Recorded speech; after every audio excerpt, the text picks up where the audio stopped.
குருநாதா, அங்க ஒரு படகு போகுது. அதுல ஏறி அக்கறைக்கு போயிடலாம் குருநாதா. அதுல படகோட்டியும் இல்ல, துடுப்பும் இல்ல. எப்படி போறது? சும்மா இரு. ஆறு எத்தனை ஆழம் இருக்கும் குருநாதா? நீ எங்க இறங்கினாலும் அது தலைக்கு மேல போகும். ஐயோ, எனக்கு நீச்சல் தெரியாதே. அட பயப்படாதடா, நான் உன்னை தூக்கிட்டு போறேன். போகலாமா குருநாதா? இருங்கடா, உப்பு மூட்டைகளையே முழுங்கின இது ஒரு பொல்லாத ஆறு. எப்படி குரு? என்னோட நண்பன் குப்புநாதன் ஒரு பெரிய உப்பு வியாபாரி. ஒரு நாள் குதிரையில 4 உப்பு மூட்டை எடுத்துக்கிட்டு இந்த ஆற்ற கடக்க வந்திருக்கான். அவன் போன ஜென்மத்துல எறும்பியா இருந்ததுனால எங்க தண்ணியை பார்த்தாலும் 5 நாழிகை குடிப்பான். அன்னைக்கு உப்பு மூட்டையோட குதிரையை தண்ணி கூட நிறுத்திட்டு குடிச்சிருக்கான். கரைக்கு வந்து பார்த்தா மூட்டை சாக்கு அப்படியே இருக்கு. உள்ள இருந்த உப்பெல்லாம் காணும். இந்த பொல்லாத ஆறு உப்பையெல்லாம் முழுங்கிடுச்சு. இது ரொம்ப பொல்லாத ஆறு. ஐயோ, பயமா இருக்குதா குருநாதா? பயப்படாத, நான் எதுக்கு இருக்கேன்? என்ன, ஆறு மூழ்கிக்கிட்டு கோவமா இருக்கும்போது நம்ம கடக்க கூடாது. தூங்கும் போது சுலபமா போயிடலாம். ஓஹோ, அதை எப்படி தெரிஞ்சுக்கிறது குருநாதா? ராத்திரிக்கு அது தூங்கும் போது ஒரு கொள்ளிக்கட்டை எடுத்து தண்ணிக்குள்ள விடணும். ஓஹோ, அது உஸ் சத்தம் போட்டா மூழ்கிக்கிட்டு இருக்குதுன்னு அர்த்தம். சத்தம் போடலைன்னா தூங்கிக்கிட்டு இருக்குதுன்னு அர்த்தம். இருட்டின பிறகு நான் போய் பரீட்சை செஞ்சு பார்க்கறேன் குருநாதா. சரி, துஷ்டனை கண்டா தூர விலகுன்னு தள்ளி நின்று பரிசோதனை செய். சரி குருநாதா.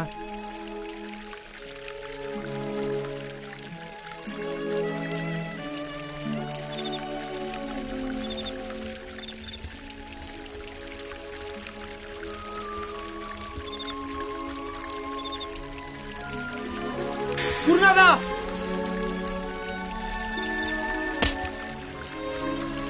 குருநாதா, குருநாதா, நீங்க சொன்னபடியே சத்தம் போடுது.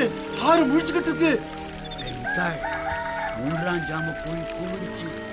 ஆறு எங்கேருந்து ஓடி வருதோ கலப்பல தூங்கி இருக்கும். இப்ப போய் பாருடா. சரி குருநாதா.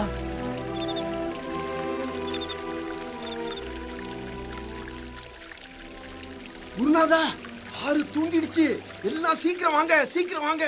போக்கிரியாரு தூங்கிடுச்சு, போக்கிரியாரு தூங்கிடுச்சு, போக்கிரியாரு தூங்கிடுச்சு, போக்கிரியாரு தூங்கிடுச்சு. போக போறோம் மறுகரைக்கு, போக போறோம் மறுகரைக்கு, போக போறோம் மறுகரைக்கு, போக போறோம் மறுகரைக்கு. உப்பு தின்ன ஆரே நீ மப்பு தட்டி தூங்கு, உப்பு தின்ன ஆரே நீ மப்பு தட்டி தூங்கு.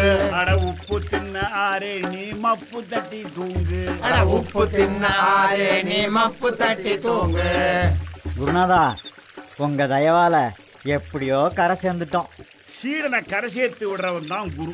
ஆனா நாம ரொம்ப சந்தோஷப்படக்கூடாது. ஏன்னா இந்த ஆறு ரொம்ப நாளா இங்கே இருக்கு. ஏதாவது ஏமாத்து வேலை செஞ்சாலும் செஞ்சிருக்கும். அதனால நாம எத்தனை பேர் இருக்கோம்னு எண்ணி பார்த்துருவோம். வரிசையா நில்லுங்க. 1 2 3 4 5. ஐயோ, ஒரு குருநாதர் 5 சீடர்கள்னா எங்க வாத்தியார் சொல்லி கொடுத்த கணக்குப்படி 6 வரணுமே. ஒண்ணு குறையுது. இருங்க குருநாதா, நான் எண்றேன். நீங்கள் வரிசையா நில்லுங்க. 1 2 3 4 5. ஆமா குருநாதா, யாரோ ஒருத்தனை காணோம். ஆறு முழுங்கிடுச்சு. யாரே, உனக்கு ஏதாவது கோபம்னா என்னத்தானே பழி வாங்கணும். ஒன்னும் தெரியாம அப்பாவி சீடம் ஒருத்தரை எடுத்துக்கிட்டியே, என்ன நியாயம்? என்ன போல அறிவாளி உனக்கு பிடிக்கலையா? பிடிக்கலையா? பிடிக்கலையா? பிடிக்கலையா? ஆஹா, ஆறு மூச்சுக்குச்சு. அதான் நான் சொன்னதையே திருப்பி திருப்பி சொல்லி பழிப்பு காட்டுது. வாங்கடா போகலாம். குருநாதா, ஒரு ஒரு சீட. ராத்திரி நேரத்தில் இங்க நின்ன ஆபத்து. ஊருக்குள்ள போயிடுவோம், காலையில வந்து தேடுவோம். போக்கிரியாரே, போக்கிரியாரே, பைதா வாங்கி கொண்டாயா. போக்கிரியாரே, போக்கிரியாரே, பழிதா வாங்கி கொண்டாயா. இணை பிரியாத தோழனை பிரித்து சரிதான் செய்து விட்டாயா. இணை பிரியாத தோழனை பிரித்து சரிதான் செய்து விட்டாயா. நிறுத்துங்கய்யா, என்னையா பாட்டு இது? உங்களுக்கு அப்படி என்ன சோகம்? ஐயா, நாங்க 6 பேர் ஆற்றை தாண்டி வந்தோம். இக்கரைக்கு வந்து எண்ணி பார்த்தா 5 தான் வருது. 6 ஒருத்தரும் முழுங்கிடுச்சு ஐயா, முழுங்கிடுச்சு. 6 இருக்கு. எங்க மறுபடியும் எண்ணுங்க. 1 2 3 4 5. சரியான மடப்பசங்களா இருப்பாங்க போல் இருக்க. நிறுத்துங்க நிறுத்துங்க அழுக நிறுத்துங்கய்யா. ஏயா எனக்கு ஆத்து மந்திரம் தெரியும். அதை போட்டு செத்தவனை உயிரோட கொண்டு வரேன். எனக்கு என்ன தருவீங்க? ஐயா நீங்க தெய்வம், அது செஞ்சீங்கன்னா 10 பவுன் தரும். கொஞ்சம் இருங்க. குருநாதா, மந்திர கோலை எடுத்துட்டு வராரு.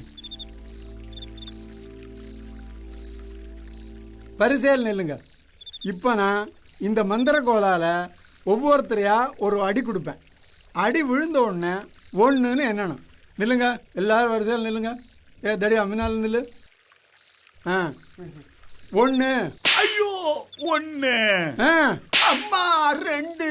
ஐயோ 3. ஆத்தா 4. அம்மா 6.